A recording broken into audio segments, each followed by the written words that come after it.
آلہ وأصحابہ اجمعین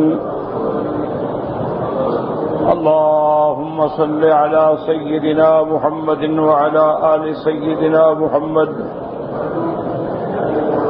كما صليت على إبراهيم وعلى آل إبراهيم في العالمين إنك حميد مجيد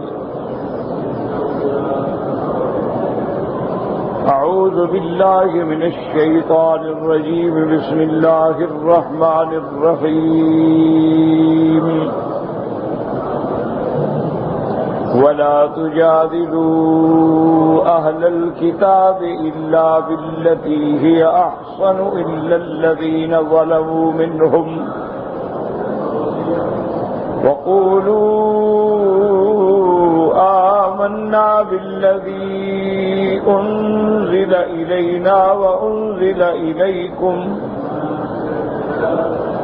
وإلهنا وإلهكم واحد ونحن له مسلمون. قال المؤلف والمفسر رحمه الله تعالى أدام النفع بعلومه وعلومكم في الدارين آمين إلى أن قال وقوله تعالى إلا الذين ظلموا منهم أي حادوا عن وجه الحق وعبوا عن بازه المحجة وآندوا وكابروا فحينئذ ينتقل من الجدال إلى الجراد ويقاتلون بما يمنعهم ويردعهم. قال الله عز وجل لقد أرسلنا رسلنا بالبينات وأنزلنا معهم الكتاب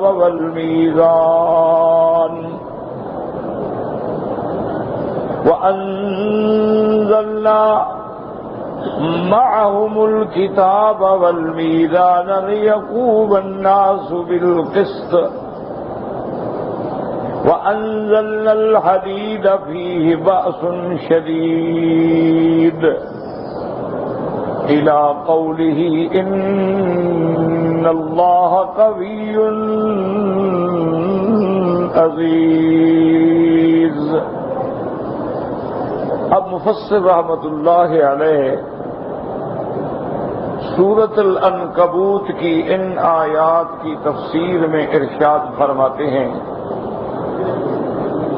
کہ اللہ تبارک و تعالی نے ہمیں دین اسلام کو پہنچانے، سکھانے، سمجھانے کے لیے تعلیمات دی ہیں.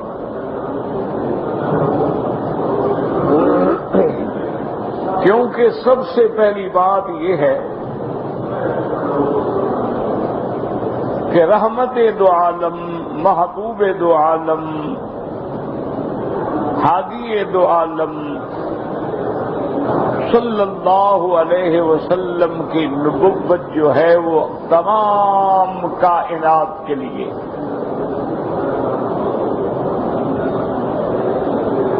یعنی یہ امتیاز ہے، یہ خصائص ہیں. بات کو اصل سے سمجھیں. اللہ نے ہر نبی کو اپنی قوم کی طرف بھیجا. وَلِكُلِّ قَوْمٍ هَادٍ. اسی طرح اللہ نے فرمایا کہ وَمَا أَرْسَلْنَا مِن رَّسُولٍ إِلَّا بِلِسَانِ قَوْمِهِ. ہم نے کوئی ایسا رسول نہیں بھیجا مگر اس کی قوم اور اس کی قوم کی لغت جاننے والا، سمجھانے والا.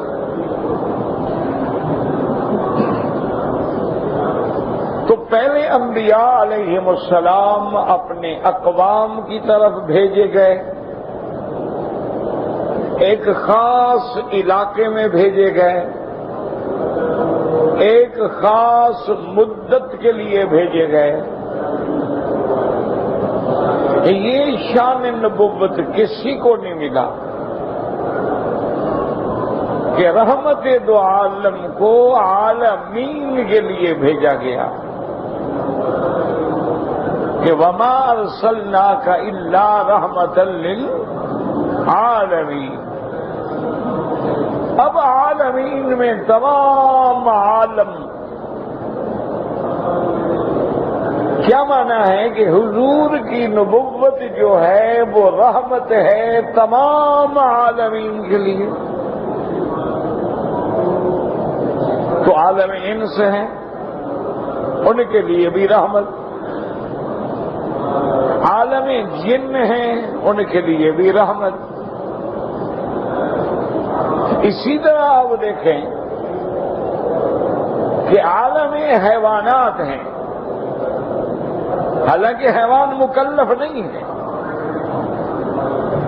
لیکن حضور صلی اللہ علیہ وسلم کی ذات اور نبوت و صفات و خصائص ان کے لیے بھی رحمت. آپ نے دیکھا نہیں کہ اونٹوں نے آ کے حضور سے شکایت کی. اونٹ جانور ہے، لیکن ایک اونٹ آتا ہے حضور صلی اللہ علیہ وسلم کے پاؤں میں گر جاتا اور آ کے شکایت کرتا.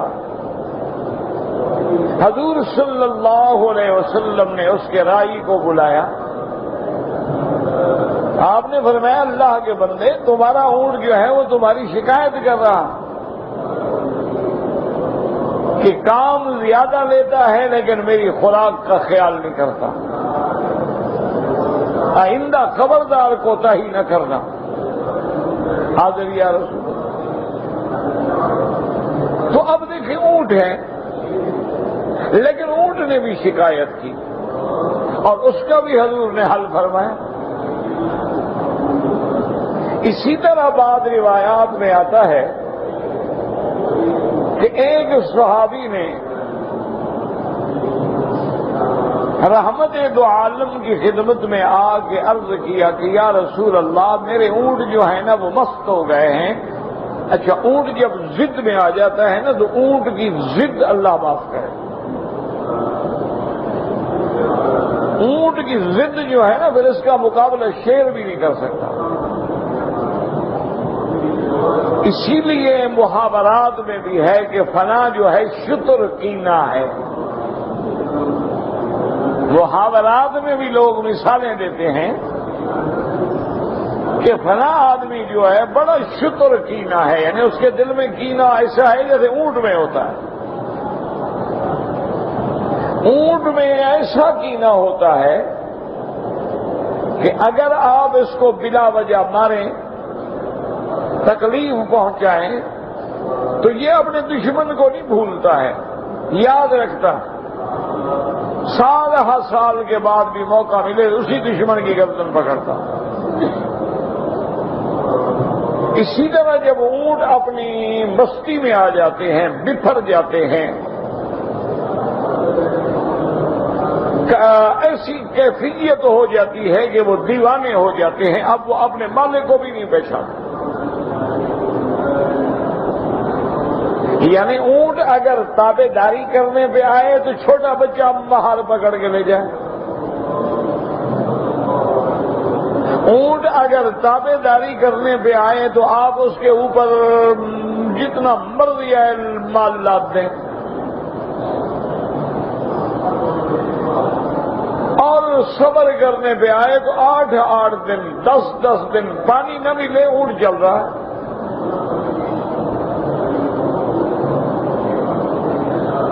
لیکن جب یہ ضد پہ آ جائے، کینے پہ آ جائے، اپنے اناد پہ آ جائے، پھر اس کا قابو کرنا جو ہے بڑا مشکل.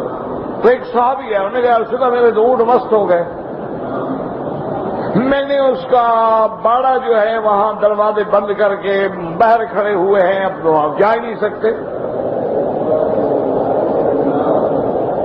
حضور صلی اللہ علیہ وسلم نے فرمایا کہ چلو دکھاؤ. حضور صلی اللہ اب حضور کو کیا ضرورت ہے، فرماتے بھی اونٹ کا اگر کچھ ہو گیا ہے تو جاؤ کسی کو کہو، کسی سے علاج کراؤ. لیکن سراپا رحمت ہے کہ بندے کو بھی تکلیف ہے، اونٹوں کو بھی تکلیف ہے، وہ جو بگڑے ہوئے ہیں تو کوئی بات تو ہے. موقع پہ تشریف لائے، حضور نے فرمایا کھول دو دروازہ۔ یا رسول اللہ میں کیسے کھول دو دروازہ؟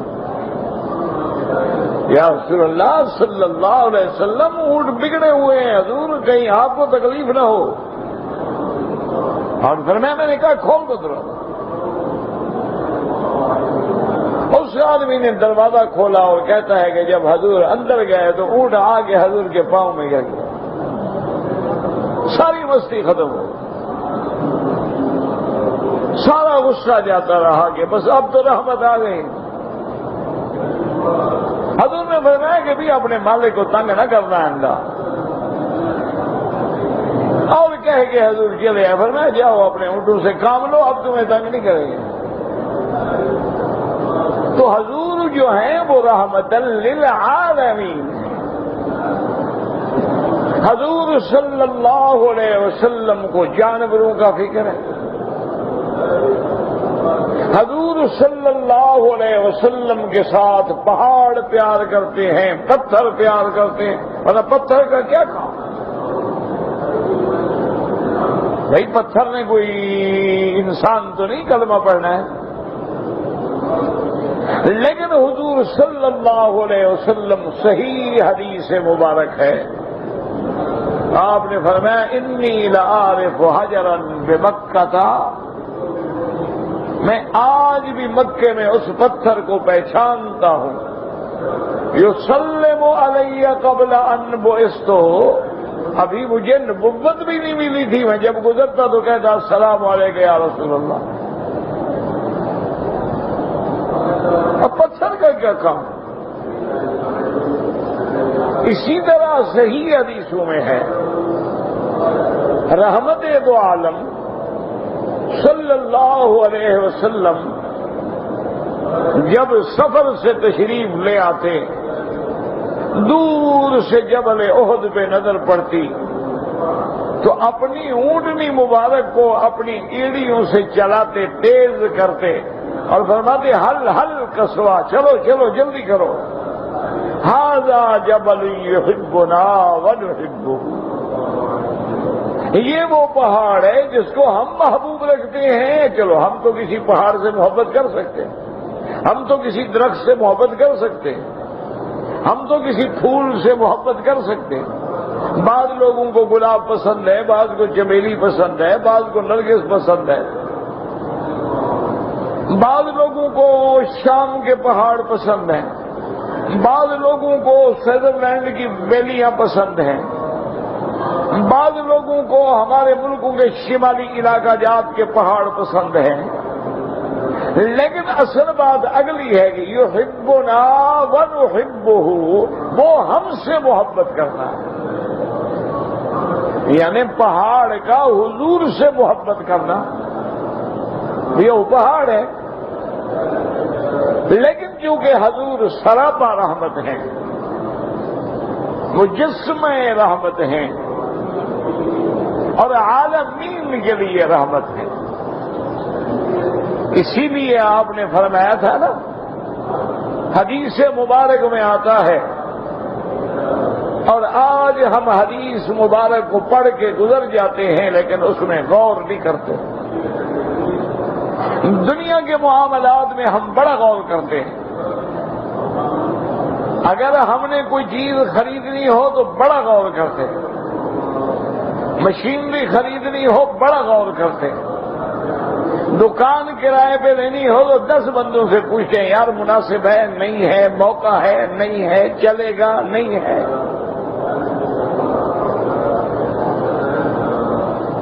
لیکن ایک حدیث رسول ہے سرکار دو عالم کا فرمان، پڑھ لیا تو پڑھ لیا، غور کرنے کی ضرورت ہی نہیں۔ تو آپ نے فرمایا کہ کوئی آدمی اگر اپنے انسانی ضرورت کے لیے بول و براز کے لیے صحرا میں جاتا ہے، پہاڑوں میں جاتا ہے، وادیوں میں جاتا ہے، بعض گھروں میں جاتا ہے، تو فرمایا دیکھو ہڈی سے اور کسی جانور کے گوبر سے استنجا نہ کیا کرو۔ آپ نے فرمایا ہڈی ہو تو آدمی دیکھتا ہے نا کوئی پتھر نہیں، ڈھیلا نہیں، یار ہڈی پڑی ہے، چلو اسی سے صاف کر لوں بدن. پر میں ہڈی سے اور گوبر سے، جیسے گائے کا گوبر ہے، بھینس کا گوبر ہے، جو اپلے بناتے ہیں آپ جلاتے ہیں، اس سے استنجا نہ کیا کرو. تو بعض مفہوم یہ سمجھا گیا کہ بھئی ہڈی ہے، ممکن ہے کہیں لگ کے زخم نہ کر دے، اور یہ گوبر ہے، یہ استنجا کرتے ہوئے ٹوٹ پھوٹ جائے گا، ڈھیلا تو ہے نہیں کہ مضبوط رہے گا، بدن کی صفائی ہوگی. لیکن آگے میرے محبوب نے وضاحت کر دی، فرمایا ذات اخوانکم الجن، یہ دونوں چیزیں جو ہیں تمہارے جنات بھائیوں کے غذا ہیں، وہ کھاتے ہیں، تو ان کی غذا کو گندا نہ کیا کرو، ان کی غذا کو پلید نہ کیا کرو، خراب نہ کیا کرو. اور بعض روایات ہمیں یہ بھی بتاتی ہیں کہ جب ہم گوشت کھا لیتے ہیں، ہڈی پھینک دیتے ہیں، جنات جب اٹھاتے ہیں ان کے لیے اللہ اور گوشت پیدا کر دیتے ہیں. اسی طرح جب جانور کا گوبر ہے وہ مختلف گھاس کھاتا ہے، مختلف چیزیں کھانے کے بعد اس کا گوبر بنتا ہے، تو جب وہ جن کھاتے ہیں تو ان کے لیے وہی چیزیں پیدا ہو جاتی ہیں. تو حضور کو جنوں کا بھی خیال ہے کہ جن بھوکے نہ رہ جائیں. حضور صلی اللہ علیہ وسلم کو جانوروں کا بھی خیال ہے. حضور صلی اللہ علیہ وسلم کو اس کی وجہ یہ ہے کہ حضور کی بعثت جو ہے وہ بعثت عالمیہ. اب جب حضور سارے عالم کے لیے آئے تو صرف عرب کے لیے تو نہیں آئے، آپ صرف اپنی قوم قریش کے لیے تو نہیں آئے، آپ صرف مکہ والوں کے لیے تو نہیں آئے، آپ نے پورے عالم کو اپنا پیغام رسالت دینا ہے، اپنا پیغام نبوت پہچانا ہے. تو اس میں مکے والے بھی ہیں، قریش بھی ہیں، حذیل بھی ہیں، بنو ثقیف بھی ہیں، اوس بھی ہیں، خزرج بھی ہیں، اہل کتاب بھی ہیں، یہود و نصارہ بھی ہیں، مجوس بھی ہیں، تمام دنیا کے لوگ ہیں.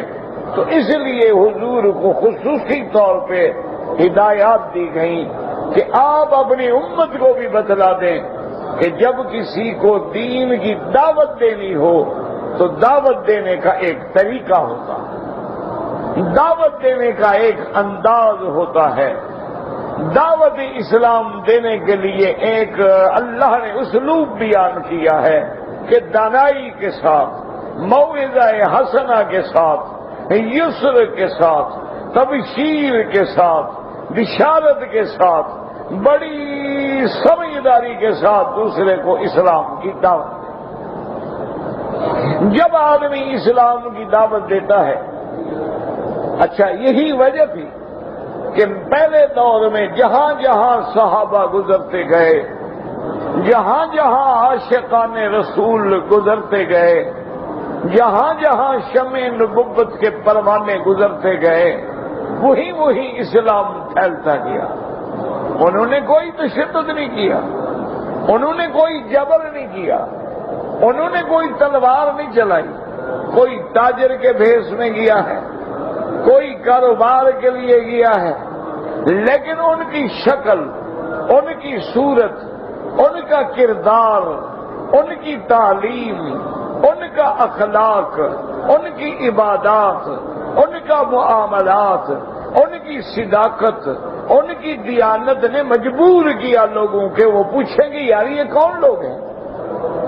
اب آپ دیکھیں کہ آپ دنیا کے کسی ملک میں جائیں، آپ دنیا کے کسی غیر ملک کا سفر کریں، اگر آپ دین پہ پابند ہیں، اگر آپ سنت رسول کے عاشق ہیں، اگر آپ رحمت دو جہاں کے دیوانے ہیں، اگر آپ شمع نبوت کے پروانے ہیں، آپ کا چہرہ سنت کے مطابق ہے، آپ کا لباس سنت کے مطابق ہے، آپ کا بولنا سنت کے مطابق ہے، آپ کا کھانا پینا سنت کے مطابق ہے، آپ کو حلال کا فکر ہے، آپ کو دائیں ہاتھ سے کھانے کا فکر ہے، آپ کے سر پہ پگڑی مبارک سجی ہوئی ہے، آپ کا لباس عین سنت کے مطابق ہے، آپ کے چہرے پہ داڑھی کا نور ہے، تو آپ جہاں گزریں گے لوگ دیکھیں گے یہ کون لوگ ہیں،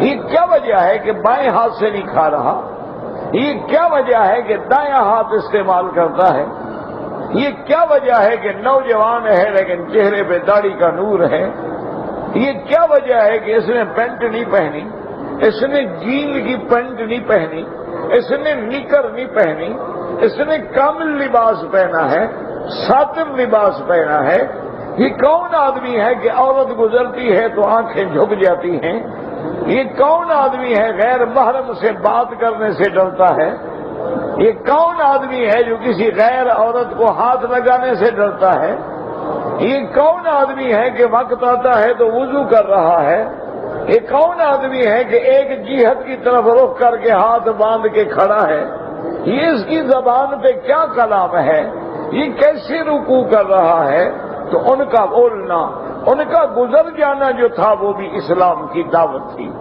اسلام کی دعوت یوں اثر کرتی ہے میرے عزیز بھائیوں، عزیز نوجوانوں، اگر آپ نے بھی سوٹ پہن لیا، اگر آپ نے بھی گلے میں باقاعدہ ٹائی لگا لی، اگر آپ نے بھی انگریزی بال کٹوا لیے، اگر آپ نے بھی شیو کر دیا، اگر آپ نے بھی شراب پینی شروع کر دی، اگر آپ نے بھی جوا کھیلنا شروع کر دیا، اگر آپ نے بھی سود کھانا شروع کر دیا، اگر آپ نے بھی کافروں والی شکلیں بنا لیں، تو کوئی کون جانے گا کہ یہ کون ہے؟ کہیں گے بھی سب آپس میں ایک جیسے لوگ ہیں، لیکن جب اسلامی شکل نظر آئے، اسلامی صورت نظر آئے، اسلامی حیت نظر آئے، تو دوسرے آدمی کا بھی فکر ہوتا ہے۔ میں نے شاید پہلے بھی کبھی ذکر کیا تھا کہ ایک دفعہ پیرس میں بالکل اتفاق ہے کہ اکیلا تھا، تو رات کو تقریباً 2 بجے کے قریب مجھے دوستوں نے ہوٹل کے قریب چھوڑا۔ میں نے ان سے کہا کہ بس سڑک کراس کریں، آپ لوگ چلے جائیں، اور آپ لوگوں کو بہت لمبا ٹرن لے کے آنا پڑے گا۔ بہرحال وہ چلے گئے۔ اب جب وہ چلے گئے تو مجھے فکر ہوا، میں نے کہا بڑی غلطی کی، میں نے ان سے پوچھا ہی نہیں کہ کعبہ شریف کدھر ہے۔ اب صبح کی نماز میں تو میرے ساتھ کوئی آدمی نہیں ہوگا، اور مجھے تو جہت قبلے کا بھی پتہ نہیں ہے، اور مجھے فرانسیسی زبان بھی نہیں آتی ہے، فرنچ بھی نہیں آتی ہے، انگریزی بھی نہیں آتی ہے۔ میں نے بڑی غلطی کی بھائی۔ اور دوسری بات یہ ہے کہ مجھے یہاں کے اوقات صلاۃ کا بھی پتہ نہیں کہ صبح کی نماز کب ہوگی، اور سارے دن کا سفر ہے، اور رات کے 2 بج گئے ہیں، تھکے ہوئے ہیں، جب سوئیں گے تو اللہ عالم کیا ہوگا۔ میں یہی سوچتا ہوا آیا، اور ریسپشن پہ آ کے میں نے اپنے کمرے کی چابی مانگی، تو وہاں ریسپشن پہ جیسے عام رواج ہے ایک لڑکی بیٹھی تھی، اللہ عالم اس نے کیا پہنا تھا یا کیا نہیں پہنا تھا، میں تو ویسے وہ نظریں جھکا کے کھڑا ہو گیا، میرے بس اور تو کوئی بس نہیں تھا، یہی تھا کہ میں اپنی آنکھیں نیچے کر لوں۔ میں نے اسے روم بتایا، اس نے دیکھا ہوگا، اس نے مجھے چابی دے دی۔ میں نے کہا اب اس کو اس حال میں کیا بات کروں۔ پھر میں نے سوچا کہ چلو کمرے میں جانے کے بعد اسے فون پہ، ٹیلی فون پہ کچھ تھوڑا بہت بات کرتا ہوں، کوشش کرتا ہوں۔ تو ٹیلی فون پہ میں نے اس سے کہا کہ بھئی ایک تو مجھے مکہ، اب میں کعبہ کہتا قبلہ کہتا، وہ تو سمجھتی ہے نا بیچاری، میں نے کہا بھی مجھے مکہ کی ڈائریکشن چاہیے کہ مکہ کس طرف ہے، تو صاف بات ہے جدھر مکہ ہے کعبہ ادھر ہی ہے، تو میرا مسئلہ حل ہو جا سکتا۔ اور دوسرا میں نے کہا what is the prior time, صبح کی نماز کا وقت کیا ہے، یہاں کب پڑھی جاتی ہے۔ تو اس نے میری بات سنی اور کہا کہ please wait, can you give me 5 minutes, 5 minute مجھے دے سکتے ہو؟ میں نے کہا اوکے، بند کر دیا۔ ٹھیک 5 منٹ کے بعد اس نے ٹیلی فون کیا کہ میں نے فلاں اسلامی مرکز سے رابطہ کیا ہے اور ان کا یہ ٹیلی فون نمبر ہے۔ آپ کے کمرے کا جو دروازہ ہے، جب دروازے کی طرف آپ رخ کریں گے تو ٹھیک مکے کی طرف آپ کا رخ ہوگا، اور نماز کا ٹائم جو ہے وہ 4:30 بجے ہے۔ اور یہ ہے کہ اگر آپ چاہیں تو میں آپ کو 4:30 بجے کال کر دوں گی، ٹیلی فون کر دوں گی جگانے کے لیے، تاکہ آپ نماز پڑھ سکیں۔ انہوں نے کہا بڑی مہربانی۔ تو اس نے ٹھیک 4:30 بجے کال کی کہ آپ کا نماز کا وقت ہو گیا ہے، آپ کو مکہ ڈائریکشن یاد ہوگی، دروازے کی طرف ہے، اور میں آپ کے لیے مصلی بھیج رہی ہوں، اور اس کے بعد اگر آپ مائنڈ نہ کریں تو آپ کے لیے میں چائے یا کافی یا کیا آپ پسند کریں گے وہ بھیج دوں۔ میں کہا جو مرضی ہے تم بھیج دو۔ انہوں نے تھوڑی دیر کے بعد مصلی بھیجا، مصلی این پیک شدہ ماشاءاللہ، یعنی بالکل میں نے کھولا اس کو، اور بڑا صاف دھلا ہوا اور صاف مصلی، میں نے وضو کیا، مصلی ڈالا، نماز پڑھی الحمدللہ، اور اتنی دیر میں اس نے بڑی اچھی چائے بنا کے مجھے بھیجی، اور ساتھ کہا کہ میں ریکویسٹ کرتی ہوں کہ میرے لیے دعا کریں۔ میں نے کہا اچھا کیا دعا کر دوں؟ انہوں نے کہا جو مرضی آئے دعا کریں۔ میں نے کہا بہرحال میں تو یہ دعا کروں گا کہ خدا تجھے اسلام نصیب کر دے، اللہ تمہیں جہنم سے بچا لے۔ انہوں نے کہا اگر آپ یہ سمجھتے ہیں میرے لیے بہتری ہے تو بالکل کریں۔ تو پھر میں نے اسلامک سینٹر کو فون کیا، انہوں نے کہا بالکل ٹھیک کعبہ بتایا، ہم سے پوچھا تھا، ہم نے انہیں بتایا ہے، اور آپ کہاں ہیں؟ میں نے کہا فلاں، انہوں نے کہا تو پھر ہم آتے ہیں آپ کو لینے کے لیے، آپ ناشتہ ہمارے ساتھ کر لیں، اور ہم بھی کچھ 10 منٹ درس سے مستفید ہو جائیں گے تو بڑی احسان ہوگا آپ کا۔ میں نے کہا احسان کیا ہے بھائی، اللہ اس سے محروم نہ کرے، یہ اللہ پاک نے اگر توفیق دی ہے تو یہ بھی تو اس کا کام۔ تو میں نے کہنے کا مقصد یہ تھا کہ اگر آپ بات کریں اللہ عالم وہ لڑکی یہودی تھی، اللہ عالم وہ پارسی تھی، اللہ عالم وہ عیسائی تھی، لیکن اس کو احساس ہو گیا کہ ایک آدمی نے نماز پڑھنی اور اس کو اپنی نماز کا فکر ہے، اس نے سارا اہتمام کیا مصلی کا، قبلے کا، ٹائم کا، اور صرف اہتمام نہیں، پھر اسی ٹائم پہ مجھے کال کی کہ آپ کی نماز کا ٹائم ہو گیا ہے، کہیں ایسا نہ ہو کہ میں تھکا ہوا ہوں 3 بجے تو میں سو رہا ہوں، 4:30 بجے کیسے اٹھوں گا؟ تو اللہ تبارک و تعالیٰ، تو یہ وجہ تھی اسلام کے پھیلنے کی کہ صحابہ جب کسی سے تجارت کرتے تھے وہ حیران ہوتے تھے کہ یہ کون لوگ ہیں کہ جھوٹ نہیں بولتے، یہ کون لوگ ہیں کمیشن نہیں مانگتے، یہ کون لوگ ہیں جو کوکو بیگ نہیں مانگتے، یہ کون لوگ ہیں جو دھوکہ دینا نہیں چاہتے، یہ کیسے لوگ ہیں؟ تو پھر ان سے وہ پوچھتے کہ بھی آپ ایسا کیوں نہیں کرتے ہیں؟ جیسا کہ تاریخی واقعہ ہے کہ حضرت عبد القادر جیلانی رحمت اللہ علیہ ابھی بچے تھے، پڑھنے کے لیے جا رہے تھے، تو راستے میں کچھ ڈاکوؤں نے پکڑ لیا اور ان لوگوں کو بھی پکڑا، ان میں یہ بچے بھی پکڑے گئے، تو سب کی انہوں نے تلاشی لی اور جو بھی سامان تھا وہ سارا لوٹ لیا۔ عبد القادر کی طرف کسی کا خیال بھی نہیں ہے، ابھی 9-10 سال کا بچہ ہے، قرآن شریف اس کی بغل میں ہے، اس کے پاس کیا ہوگا؟ لیکن ڈاکو کا سردار جو ہے اس کو خیال آ گیا، اسے بلایا، انہوں نے کہا تمہارے پاس کو پیسے ایسے ہیں، کچھ ہیں؟ انہوں نے کہا ہاں بالکل ہیں۔ انہوں نے کہا کہاں ہے؟ انہوں نے کہا یہ میرا جو فراش ہے نا، بستر ہے، یہ میری جو رلی ہے نیچے بچھانے کی، اس کے اندر سلے ہوئے ہیں۔ انہوں نے کہا کہ اس نے کہا اماں نے سلا کے دے دیے تھے کہ تم ایک گنی نکال لیا کرو، جب ختم ہو جائے پھر ایک اور نکال لیا کرو۔ کتنا ہے؟ انہوں نے کہا 22 گنیاں ہیں، سونے کی گنیاں، اشرفیاں اس زمانے میں۔ انہوں نے کہا ابھی کیسے؟ انہوں نے کہا کہاں ہے؟ انہوں نے کہا یہ ہے۔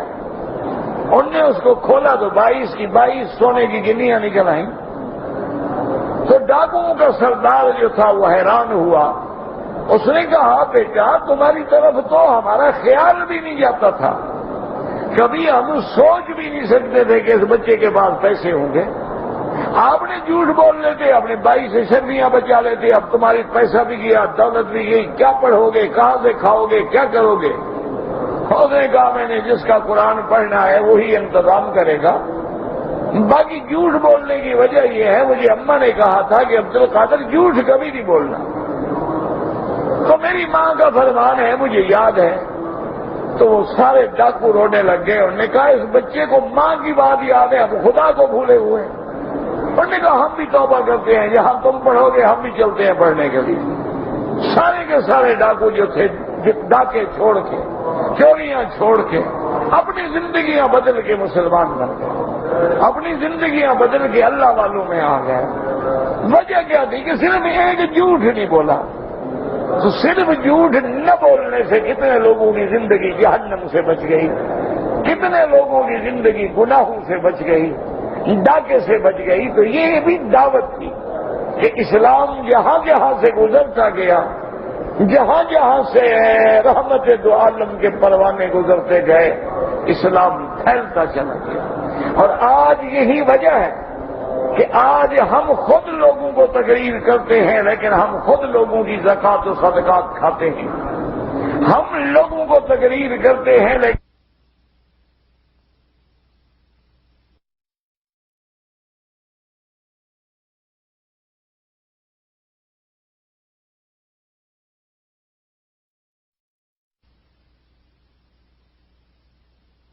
ہوتا ہے کہ یہ افسر ہے، راشی ہے، اس کی دولت رشوت سے پیدا ہوئی ہے، اس کی دعوتیں اڑاتے ہیں کہ بڑا آدمی ہے، بڑا افسر ہے، ہماری عزت بن جائے گی، ہماری شان بن جائے گی.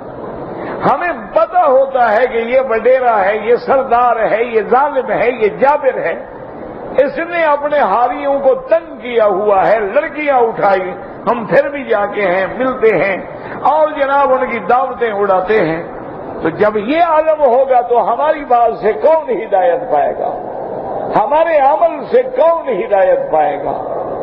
ہمارے راستے پہ کون چلنے کے لیے تیار ہوگا؟ یہی وجہ ہے کہ آج جو کافر مسلمان ہوتے ہیں وہ کہتے ہیں اسلام لانے کے بعد جب ہم نے مسلمانوں کو دیکھا ہے ہم عذاب میں مبتلا ہو گئے ہیں کہ اسلام کیا کہتا ہے اور یہ کیا کر رہے ہیں. ہم جب ان کو دیکھتے ہیں کہ قرآن کہتا ہے زنا نہ کرو، یہ زنا میں پڑے ہوئے ہیں. قرآن کہتا ہے چوری نہ کرو، یہ چوری کے ماہر ہو گئے ہیں. اگلے دن میں اخبار میں دیکھ رہا تھا، نوجوان بچہ ہے، اربوں پتی باپ باپ کا بیٹا ہے، ڈاکے مارتا ہے. یعنی آپ انداز اس کے ماں باپ اربوں پتی ہیں، کروڑوں پتی نہیں، اربہ پتی ہیں، لیکن وہ نوجوان بچہ جو ہے وہ ڈاکے مار رہا ہے.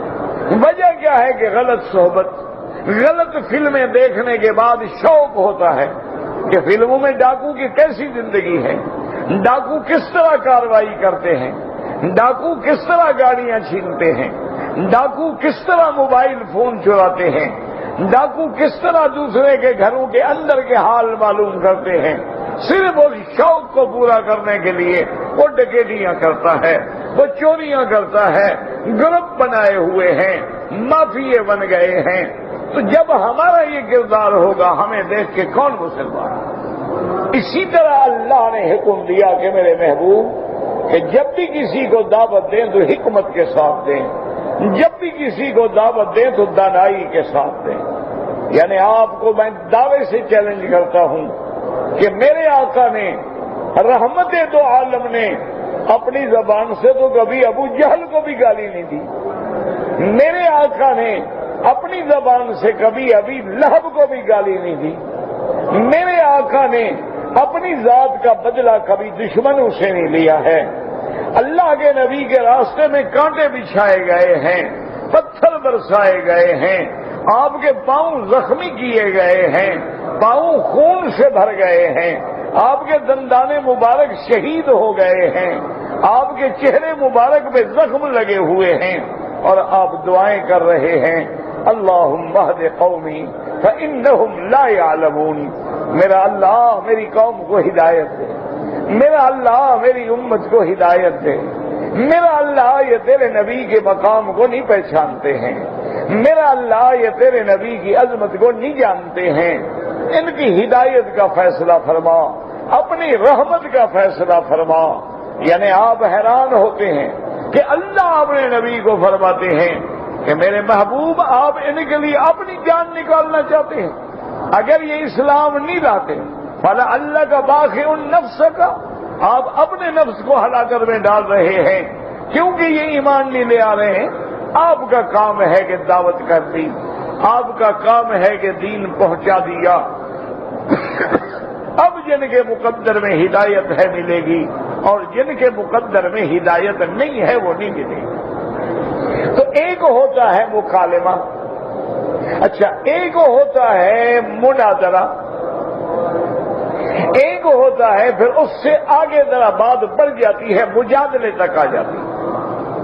ورنہ بظاہر تو جدال ایک جھگڑے کا نام ہے، کیونکہ جب کسی بات پہ ایک دوسرے پر اعتراض کیا جائے تو گویا یہ بھی تو ایک جھگڑا ہے۔ اس لیے قرآن کہتا ہے قد سمع اللہ قول التی تجادلک فی زوجہا، قد سمع اللہ قول التی تجادلک فی زوجہا وتشتکی الی اللہ۔ اللہ نے فرمایا میرا مدنی رحمت دو عالم صلی اللہ علیہ وسلم، اللہ نے سن لی ہے بات جو اپنے خامد کے مسئلے پہ آپ سے جھگڑ رہی تھی۔ تجادلک فی زوجہا وتشتکی الی اللہ واللہ یسمع تحاورکما ان اللہ سمیع بصیر۔ اللہ نے فرمایا اللہ نے سن لی ہے وہ گفتگو، اللہ نے سن لی ہے وہ سرگوشیاں، اللہ نے سن لیا ہے بیوی کا جھگڑنا، اللہ نے سن لیا ہے اس کی خامد کی شکایت کرنا۔ اب اللہ پاک نے اس کے مسئلے کو حل کر دیا ہے کفارے سے۔ تو تجادلک یجادلون، اسی طرح آیا ولا تجادلوا اہل الکتاب الا بالتی ہی احسن۔ اسی طرح قرآن کہتا ہے ما یجادل فی آیات اللہ الا الذین کفروا فلا تغررک تقلبهم فی البلاد۔ فرمایا ان الذین یجادلون فی آیات اللہ بغیر سلطان، تو قرآن میں نظر ڈالیں، یجادلوک، اور یہاں فرمایا ولا تجادلوا اہل الکتاب الا بالتی ہی احسن الا الذین ظلموا منہم۔ لیکن یاد رکھو ایک جدال ہے، جیسے اللہ فرماتا ہے ما یجادل فی آیات اللہ، اللہ کے قرآن کی آیات میں جدال کون کرتے ہیں؟ جو کافر ہیں۔ کافر کا جدال کیا ہے؟ اظہار باطل اور ابطال حق کے لیے جدال کرتا ہے۔ کافر جدال کرتے ہیں کہ باطل کو سچا کریں اور حق کو جھوٹا کریں، یہ حرام ہے۔ اسی طرح کافر جو جھگڑے کرتے ہیں وہ بغیر کسی دلیل کے، بغیر کسی برہان کے، ان الذین یجادلون فی آیات اللہ بغیر سلطان اتاہم۔ اللہ نے فرمایا جو بغیر دلیل کے جھگڑا کرتے ہیں محمد مصطفیٰ، لیکن ایک جدال ہے اظہار حق ابطال باطل، حق کو ظاہر کرنا، حق کی تائید کرنا، حق کو ثابت کرنا اور باطل کو مٹا دینا۔ اور یہ جدال جو ہے یہ سنت انبیاء والمرسلین ہے۔ اسی لیے قرآن کہتا ہے کہ جب نوح علیہ السلام نے اپنی قوم سے جدال کیا، قالوا یا نوح قد جادلتنا فاکثرت جدالنا، تو جدال اگر حق ثابت کرنے کے لیے ہے تو جائز ہے، اگر حق مٹانے کے لیے ہے تو بالکل حرام ہے۔ اللہ نے فرمایا میرا مدنی آپ کا مقصد تو اظہار حق ہے، آپ کا مقصد تو احقاق حق ہے، آپ کا مقصد تو ابطال باطل ہے، آپ کا مقصد کوئی ظاہری جیت نہیں ہے، آپ کا مقصد کوئی ریا دکھلاوا نہیں ہے۔ اس لیے اگر کبھی اہل کتاب سے مجادلے کی نوبت آئے تو آسن طریقے سے مجادلہ کریں، آسن طریقے سے جدال کریں، اور اس میں کوئی لغو بات نہ ہو، کوئی گری ہوئی بات نہ ہو، کوئی اخلاقی سطح سے اتری ہوئی بات نہ ہو، اور کسی کے لیے گالی نہ ہو، کسی کے لیے دشنام نہ ہو، کسی کے لیے برائی نہ ہو، بلکہ دلائل سے، حکمت سے، مواعظ حسنہ سے بہتر انداز سے بات کریں۔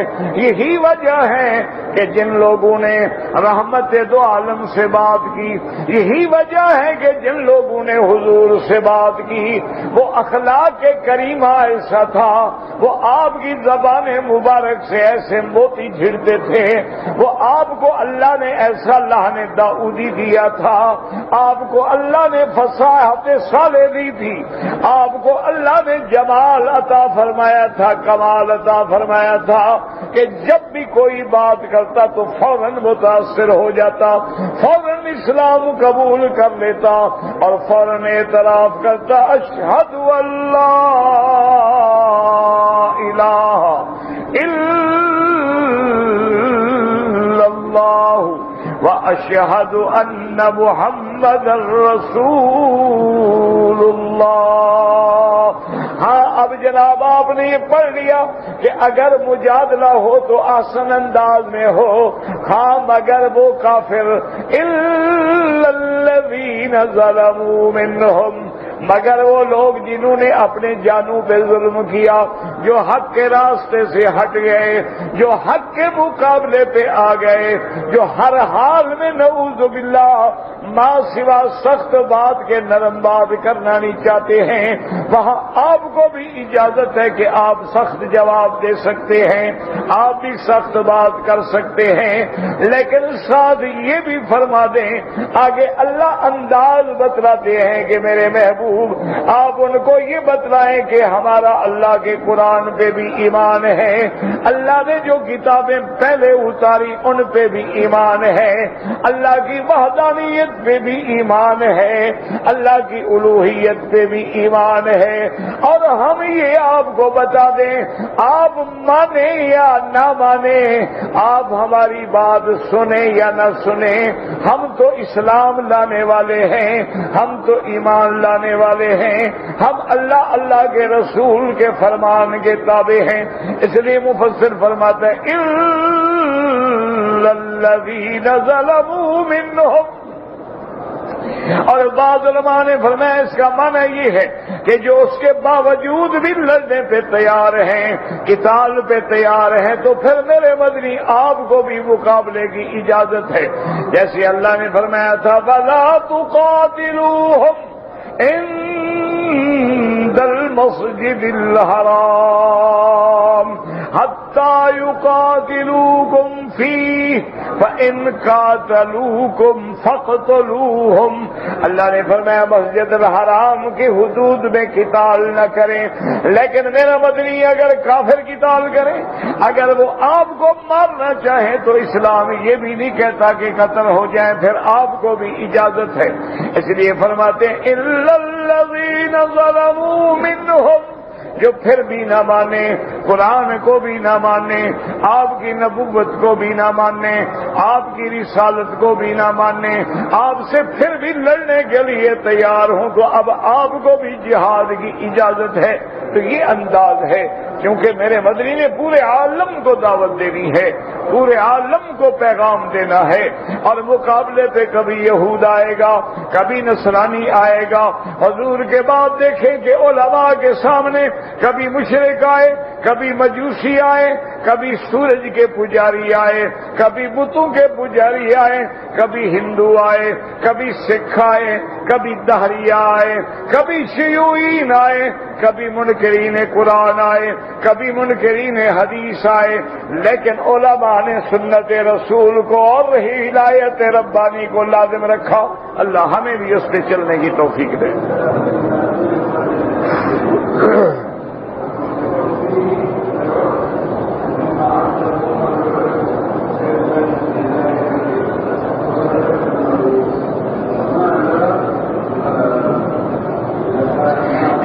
کہ گزشتہ سال میں نے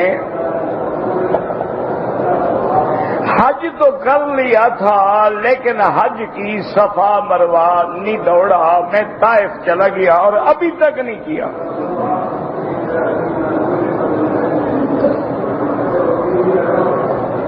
میرا بھائی دین کو اتنا غیر ضروری تو نہ سمجھو نا کہ سال گزرنے والا ہے، اگلا حج آ گیا ہے، ابھی پچھلی صفا تو نے نہیں دوڑی۔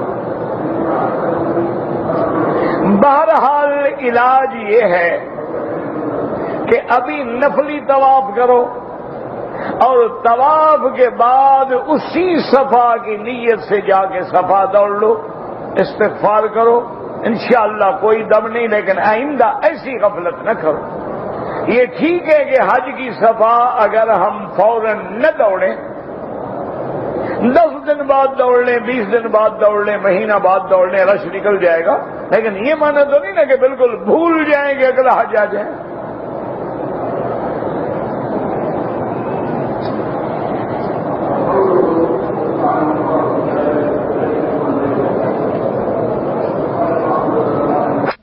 میں نے اس سال حج کرنے کا پروگرام ہے۔ 7 ذی الحجہ کو میں طائف ڈپٹی پہ جاؤں گا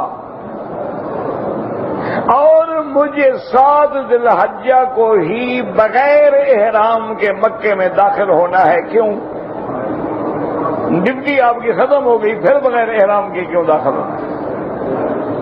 بہرحال آپ کے لیے اب 2 راستے ہیں،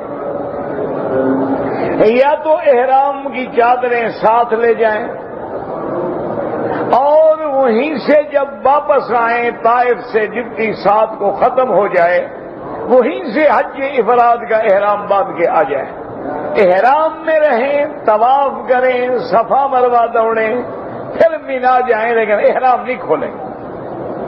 اور اگر آپ کی کوئی ڈپٹی میں مجبوری ہے کہ آپ نے جانا بھی ہے اور واپس مکے میں آ کے رپورٹ کرنی ہے، تو آپ مکے میں آ جائیں اور پھر 8 تاریخ کو مکہ مکرمہ سے اپنے گھر سے غسل کر کے نیت کر کے احرام باندھ کے مینا چلیں گے۔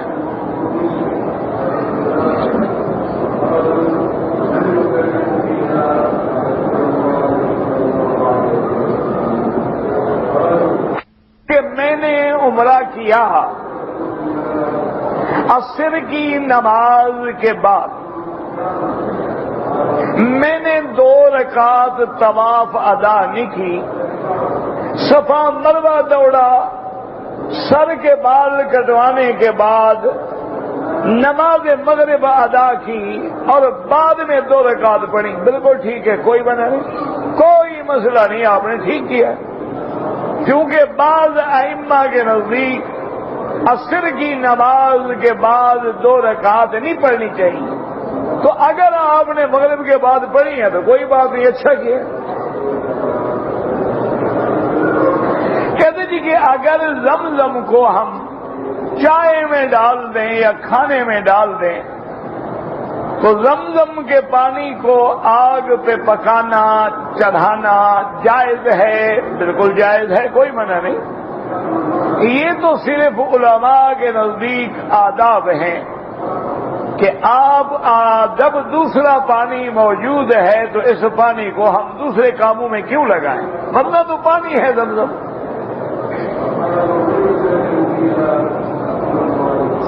حج کرنے کے لیے حج سے پہلے عمرہ کرنا ضروری ہے؟ کوئی ضروری نہیں، بلکہ مکے والوں کے لیے تو افضل ہے کہ حج افراد کریں، کوئی عمرہ نہ کریں۔ ہاں، جن لوگوں نے حج کے مہینوں میں شوال میں، ذی القعدہ میں، ذی الحجہ میں میقات سے عمرہ کیا، ان کا حج تمتع ہوگا، ان کو حج کی بکری دینی ہوگی۔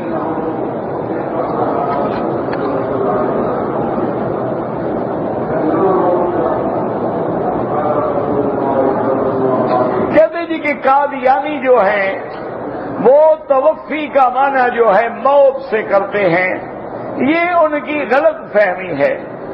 توفی کا معنی موت بھی ہوتا ہے اور توفی کا معنی پورا چیز کا لینا بھی ہوتا ہے۔ ثم یتوفی کل نفس بما کسبت، یہاں کیا ترجمہ کریں گے آپ؟ اسی طرح اللہ یتوفی الانفس حین موتها والتی لم تمت فی منامها، یہاں کیا ترجمہ کریں؟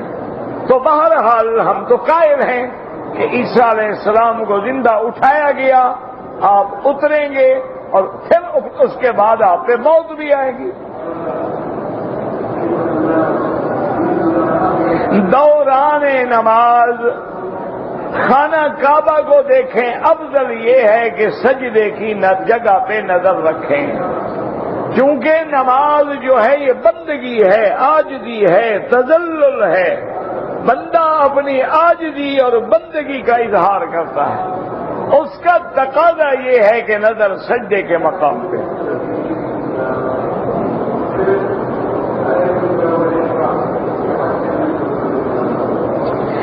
اگر فرض نماز فجر کی کھڑی ہو جائے اور ہم بعد میں آئیں تو اب آپ سنتیں نہ پڑھیں، نماز میں مل جائیں۔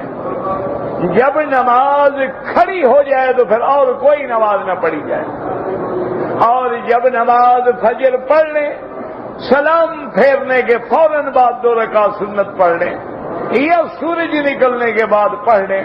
آپ نے مسجد میں بیٹھنا ہے، آپ نے اشراق پڑھ کے جانا ہے، تو افضل یہ ہے کہ سورج نکلنے کے بعد پڑھ لیں، اور اگر آپ نے نماز پڑھ کے جلدی نکل جانا ہے تو یہ سنتیں نہ رہ جائیں، نماز کے فوراً بعد بھی پڑھ سکتے ہیں۔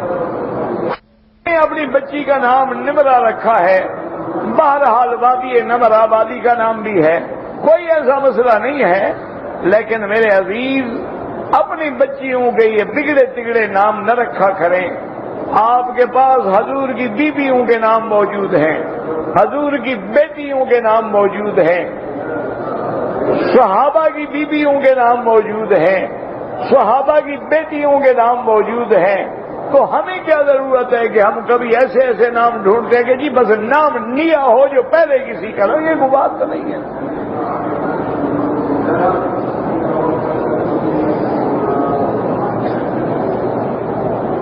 میرا ایک دوست ہے، اس کے لیے اگر میں طواف کروں، آپ اپنے لیے طواف کریں، اس کے لیے طواف کے بعد دعا کیا کریں۔ کہتے کہ میری والدہ فوت ہو گئی ہے اور میں اپنی والدہ کا حج کرنا چاہتا ہوں، اگر آپ اپنا حج پہلے کر چکے ہیں تو اب اپنی والدہ کا حج بدل کریں، ورنہ پہلے اپنا حج کریں اور پھر والدہ یا والد کے لیے حج بدل کریں۔ اگر کوئی آدمی زمزم کا پانی جو ہے اپنی شرمگاہ پہ علاج کے لیے لگائے، کوئی حرج نہیں، کوئی بات نہیں۔ اگر غسل کرو گے تو ہر جگہ زمزم کا پانی لگے گا کہ نہیں لگے گا؟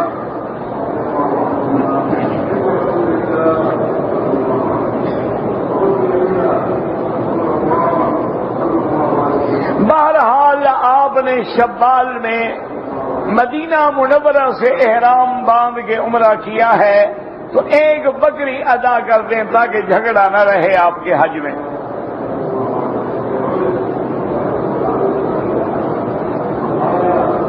کہتے جی کہ زمزم سے اگر ہم وضو کریں کوئی حرج نہیں، لیکن ایک بات یاد رکھو، یہ بڑی بے ادبی ہے کہ مسجد کے اندر ٹوٹیوں پہ کھڑے وضو کر رہے ہو۔ مسجد کے اندر بھی وضو ہوتا ہے، کم از کم کچھ تو آداب کا خیال ہو۔ حکومت نے لگایا پینے کے لیے، تم کھڑے وضو کر رہے ہیں، انہوں نے وضو کے لیے لگانے ہوتے تو اونچے لگا دے کہ کسی کا پاؤں نہ پہنچے، کچھ تو عقل کرے نا آدمی۔ ہاں ایک ہوتا ہے کہ ایام حج ہیں، رش ہے، پھنس گیا ہے، باہر جائے گا، نماز نہیں ملے گی، چلو مجبوری ہے۔ اب یہ تو نہیں نا کہ روزانہ چلو جی حرم کے اندر وضو کر لیں گے۔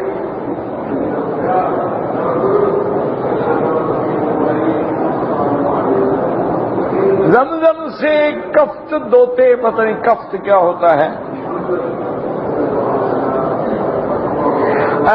تشہد کی حالت میں اشہد اللہ الہ الا اللہ، مانا غیر اللہ کی نفی اور اللہ کا اثبات۔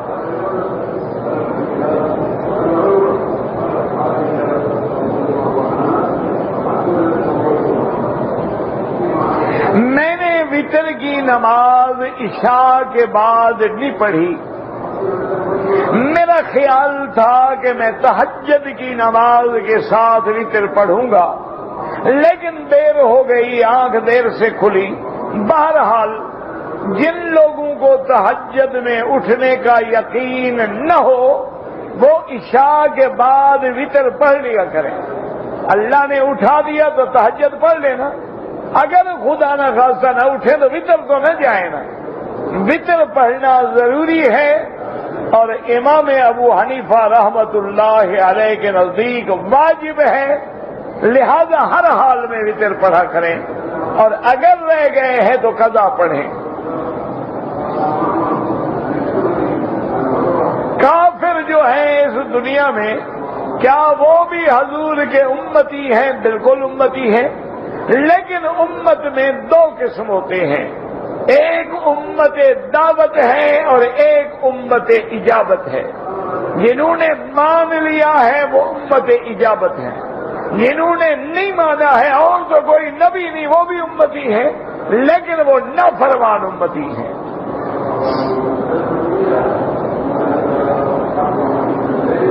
کہتے ہیں جی کہ قرآن کہتا ہے کہ لا تقتلوا اولادکم خشیت املاک، بھوک کی وجہ سے۔ لوگ جو تھے نا کہتے بچے زیادہ ہو جائیں گے، لڑکیاں مال ڈالو، کچھ تو کمی ہو، کہاں سے کھائیں گے، کہاں سے کمائیں گے۔ جیسے آج جاہل لوگ ہیں، بچوں کا کھانا نہیں تھا، ریزی نہیں تھے، میں نے خودکشی کر لی، تو خودکشی کرنے سے بچوں کو کھانا مل گیا، یا بچوں کو بھی ناجائز قتل کر دیا تو اب ہمیشہ کے لیے جہنم لے لی تم نے۔ یہ کون سا علاج ہے؟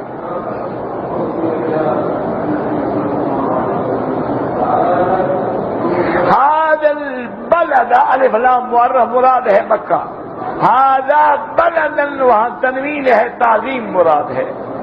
جہاں الف لام ہو تو معرف بالالف لام ہوتا ہے، اور جہاں تنوین ہو وہاں عظمت مراد ہوتی ہے۔ جیسے لولا نزل هذا القرآن على رجل من القریتین عظیم، یعنی على رجل عظیم، تو اس لیے تنوین جو ہے وہ تعظیم کا بھی فائدہ دیتی ہے، تنوین جو ہے وہ تقلیل کا فائدہ بھی دیتی ہے، تنوین جو ہے وہ تکثیر کا فائدہ بھی دیتی ہے۔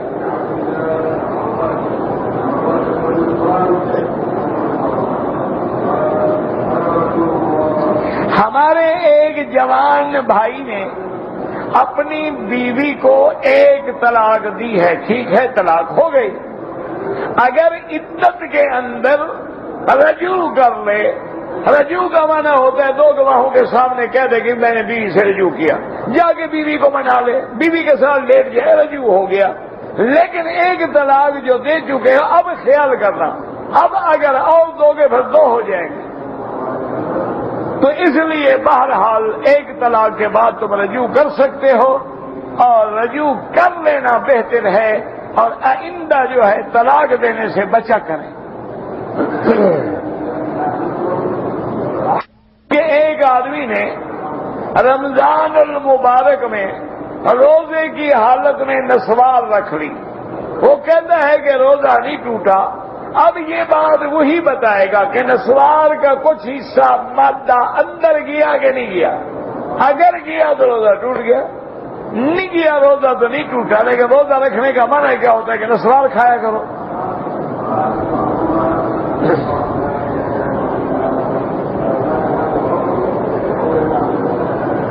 اصل میں ہمارا کوئی پٹھان بھائی ہوگا نا، ان کے لیے نسوار سب سے بڑا مسئلہ ہے، اس کو کہو نا 3 دن روزہ رکھو، پانی نہ پیو، کھانا نہ کھاؤ، کہ ٹھیک ہے وہ نسوار رکھے گا۔ بہرحال جب روزہ رکھیں تو ہر مکروہ چیز سے بچیں، ہر بری چیز سے بچیں۔ اللہ کا قول فرماتے